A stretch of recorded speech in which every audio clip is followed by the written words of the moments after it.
Okay, we're continuing with the British Imagination book review by Watson. And what we're going to be talking about in this session video today is the Catholic revival in the Victorian age. And the leader of this movement was called the Oxford movement out of the University of Oxford, was John Henry Newman, who became Cardinal and a saint of the Catholic Church. He initially was an Anglican, but the more he started to study seriously the religion of Christianity, the more obvious it was to him that it's only the Catholic Church that goes back to Christ. And he said, to be deep in history is to cease to be a Protestant. All the Protestant religions were founded by a man, okay? You know, Luther just came along in 1517, decided he wants to get rid of parts of the Bible. And then what happens also with the Protestant religions is the leadership gets turned over to secular rulers. And the secular rulers then typically will use it for their own means. You know, Henry VIII, the guy who bumped off about half his wives, was the head of the Anglican Church. You know, what does that tell you? Later, kings of England wanted to appoint the bishops. And the secular rule had way too much control of the church. And that's what pissed off Henry Newman, and that's also what pissed off Henry Manning. I'll show you him in a second. So anyways, they started publishing tracts, their opinions on different religious issues. And so they became called the Tractarians. Okay? It was also called the Oxford movement. They were also seen as being part Anglican and part Catholic, so they were called the Anglo-Catholics. This whole movement was also called the Catholic Revival, and they were sometimes called as well the High Church. And that was the big criticism, was that Anglicanism was totally controlled by secular rulers, and that weakened it, and they felt that was not good. And here's what some quotes by Henry Newman here. He says, "Turn away from Catholicism, and to whom will you go? It is your only chance of peace and assurance in this turbulent, changing world. In the long run, it will be found that either the Catholic religion is verily and indeed the coming in of the unseen world into this, or that there is nothing real in any of our notions as to whence we come and whither we are going. Unlearn Catholicism and you become Protestant, Unitarian, deist, pantheist, skeptic in a dreadful but infallible succession." Yeah, and that's what happens. And look at the deterioration of the Anglican Church today. The other thing too, Protestants, you know, initially they started out being rather iconoclastic, smashing the sculpture of the Catholic Church, smashing the paintings. And that's no fun. Protestantism comes out of Platonism, and it comes out of St. Augustine and Luther. And it's a very narrow, you know, what did Luther say? Sola fide, sola biblia, sola gratia. Only the Bible, only Scripture, and only grace alone. Whereas Catholicism puts a lot more emphasis on works, you know, doing good things, being nice, like the book of James. And the other big thing about Catholicism, it comes out of, you know, Aristotle to Thomas Aquinas, you know, to the rest of the Catholic Church, meaning that it coexisted with paganism for 500 years. So Catholicism is a lot more easygoing. You know, for most of the Catholic Church history, the majority of the people were illiterate. So seeing all the beautiful paintings and sculpture in church, seeing the stained glass windows, all that helped to educate them about the Catholic story. So they very much more love all the paintings and the sculpture. It's more, and look at their churches, they're much more beautiful, both the inside and the outside. All the little statuary on the outside of a Catholic cathedral, it's beautiful. And so Catholic Church is much more easygoing and fun. We can get along with pagans, we can get along with anybody. We're not so uptight.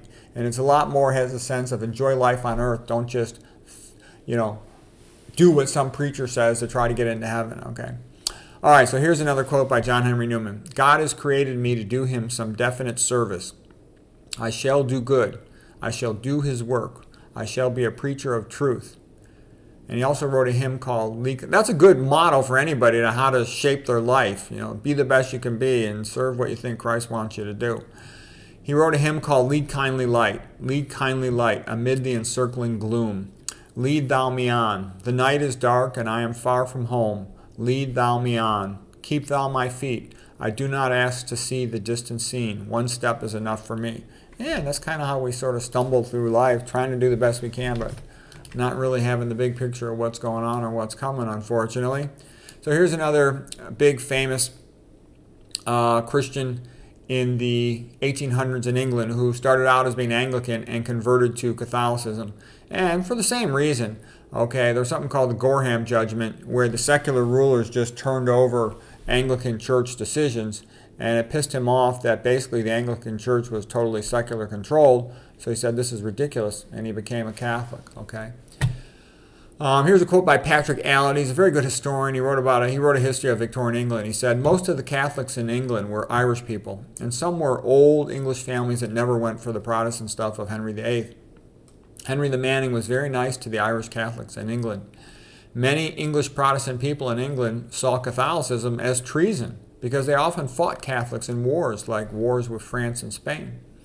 Okay, so Henry Manning, ordained Anglican prelate or priest, converted to Catholicism after the Gorham Judgment because he felt there was too much secular control of the Anglican Church. Anglican bishops were appointed by the Prime Minister, totally secular control. He became Archbishop of Westminster, which is a popular Catholic bishop post. He said, all human wars are ultimately theological. God knows that I would rather stand in the lowest place within the truth than in the highest without it. Nay, outside the truth, the higher the worse. It is only so much more in opposition of the truth, so much more in propagation of falsehood. Holiness does not consist in doing uncommon things, but in doing everyday things with purity of heart. Yeah, like I said, the best Christians I ever seen in my life were all these Puerto Rican women. They were so good. That's how my mother was. And that really inspired me. Like, wow, anything that can do this to people, that's the best thing there is. I never seen people as nice as my mother and these aunts of mine. Okay, he said, and when I say, I don't just mean sweet and nice and polite. I mean they would do whatever was right, no matter the circumstances, no matter the rules, no matter the popularity. My mom did tons of very unpopular things. And she would always did it because it was the right thing to do. She would even do illegal things if she thought it was the right thing to do. Anyways, that was a long time ago. She died a long time ago. She was the best person I ever saw in my life. A total emotional Puerto Rican Catholic. Okay, continuing with Archbishop Henry Manning. He says, our character is our will. For what we will, we are. Just as breathing is a sign of the life of the body, prayer is the sign of life of the soul. That's a good one. Just as breathing is the sign of life of the body, prayer is the sign of life of the soul. Darwin's philosophy is brutal. It proposes that there is no God and that the ape is our Adam. Okay, that's a good point. And I'm going to tell you this. I've seen the formula for eugenics. If you take atheism, then they combine that with Darwinism, Neo-Darwinism, same thing really. Neo-Darwinism just means you add genetics to it, but it's the same thing. Okay, then you basically have said that man is not special. He's not created in the image of God. And then the next thing you'll get after that is they're going to tell you IQ cannot be improved.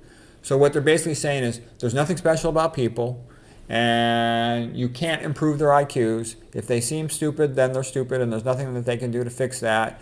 And they have no intrinsic value, and they can't be helped, and they're nothing but talking monkeys. That's the eugenics argument right there. Now, most people go into public schools and they're too stupid to understand that, but it's obvious. What they're basically saying is human life is of no value, and the stupid people are especially of no value, and why should we put up with them? You think I'm kidding? This has been around for over 100 years. This came right out of Darwinism. This was standard policy in the United States in the early 1900s, okay? Look at the decisions of Oliver Wendell Holmes. Where do you think they got this idea to do this sort of stuff in Europe? They got it from the USA and from England, from Darwinism. Okay, that's a big part of why Darwinism is so popular, because they use it as a creation story of atheism, even though it's irrelevant to origin of life and the origin of complexity, development of the different body types. But that's what it's all about, and that's why they're locked into it through the grade schools, the high schools, and the colleges, the grad schools in the United States, because the billionaire controllers of the world, they want to bring back eugenics. They want to bring back slavery, and that's the philosophical justification for it. Okay, and the people who've gone through the public schools are so sort of made so unable to think. They can't see the obvious. It's like 2 + 2 = 4. Okay. All right, he continues, Archbishop Henry Manning, to put labor and wages first and human domestic life second is to invert the order of God and nature. Okay, here's a nice painting of Salisbury Cathedral by John Constable. This is from 1825, and the 1800s were the greatest century for painting. Here's another quote by Patrick Allott from the History of the Victorian England. Traditional Anglican Mass would have 2-hour sermons, and the people were bored. Roman Catholic Church Mass, with priests in fancier uniforms, often had incense and a big, dramatic, showy ceremony and lots of singing. The Anglicans mocked the Catholic Mass as a combination of smells and bells, but the regular people in the pews enjoyed it. Okay, so anyways, just looking at this cathedral here, you can see that, it's nice. It is certainly nice, but it's not got all the fancy stuff like the Catholic Gothic cathedrals do. They're just more cool. They're more beautiful. Here's sort of what you can call neo-Gothic architecture at the universities. You'll see this like at Oxford University, Cambridge University. So it's a hint of Gothic, but it ain't the full thing like you get in a Catholic cathedral. So it's a hint of Gothic. It's a hint of a castle. There's a bit of a high arch. That's all a nice step in the right direction. This is King's College Chapel at Cambridge University. Now here's one of the big names in the Catholic revival in England in the 1800s, the Victorian age, Augustus Welby Pugin. You often hear him as a name abbreviated A.W. Pugin. Okay, he was a great Catholic architect, and he designed lots of churches, cathedrals, and other public buildings. And here, for example, is St. Giles Cathedral that he designed. I'm going to show you a couple of his quotes. He really admired the way the Roman Catholic Church cathedrals integrated the art, the architecture. It was all sort of a nice, coherent, consecutive, beautiful display that went together, aesthetically appealing. He said, Gothic today, Gothic tomorrow, and Gothic forever. Gothic is the only appropriate style for the building of a Catholic church. Everything glorious about English churches is Catholic. Everything debased and hideous is Protestant. Gothic is about light and color, beauty and splendor, with soaring lines that lift the human spirit heavenward. The heaven-pointing spire is a beautiful and instructive emblem of a Christian's brightest hopes. Since I was a child, I have prayed for the restoration of the long-lost glory of Catholic England. There it is. Yeah, the thing holding the Catholic Church back today is that the Pope is the Antichrist. The Catholic Church, organized component of it, has been taken over by people who want to destroy the church. So in reality, the Catholic Church exists in the Catholic people, not in the organized church. And, they're going to have to preserve the knowledge in order to preserve the church, and who knows if they'll be able to get the church back someday. I hope so. Okay, I'm doing my part to try to keep the knowledge of Christianity and Catholicism alive. The Catholic Church did more for civilization than any other institution in the history of the world. There's nothing even close. If you study it, you'll see that modern science, modern literature, the university system, all of this stuff, the homeless shelters, it all came from the Catholic Church. Okay, here is Hilaire Belloc. He's an English and French Catholic. He lived from 1870 to 1953. He said, wherever the Catholic sun doth shine, there's always laughter and good red wine. Yeah, it's natural in Catholicism to have fun. There's all these feast days, there's all these feast days. Look at all these Catholic cathedrals named after the Virgin Mary. It celebrates women. She's the Queen of Heaven, Mary. She's the intercessor for mankind. All the saints, saint days.